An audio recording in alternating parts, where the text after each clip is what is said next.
Lepas tu, kau happy lah perempuan yang menyebabkan kita kehilangan Kak Ngah datang balik masuk hidup kita macam ni je. Kau ni bila bercakap ikut emosi kau kan? Ikut sedap mulut kau je kau nak bercakap apa. Kak Long tu kakak kandung kita, darah daging kita. Aku cakap dengan kau, Kak Long ada ambil pisau tikam Kak Ngah ke sampai kau nak marah macam ni? Lagipun Papa dah maafkan dia pun, dah terima dah dia. Apa masalah?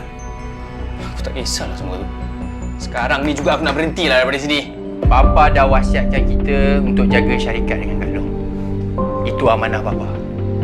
Tapi kalau kau nak ikut kau punya ego, kau nak engkar, suka hati kau.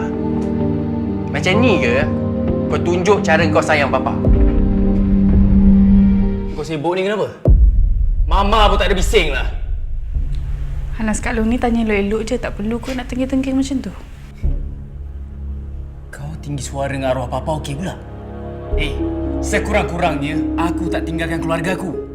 Aku tak pernah derhaka dengan Mama dengan Papa. Jadi janganlah sibuk hal aku lah. Hanas, boleh tak jangan nak ungkit cerita lama? Kenapa tak boleh? Sebab kau nak tutup kejahatan kau kan? Kau ingat aku akan lupa ke semua benda tu? Hanas. Apa Ananas? Lagi satu kau pandai kan? Kau tahu-tahu time Papa tengah sakit teruk. Time tu lah kau nak balik. Sebelum ni kau tak nak balik kenapa?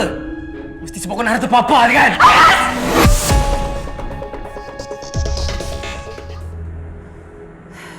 Kau nak apa sebenarnya, ha? Amarah tak ada lah. Sebab dia tak adalah aku mencari kau. Kau kan kawan baik dia.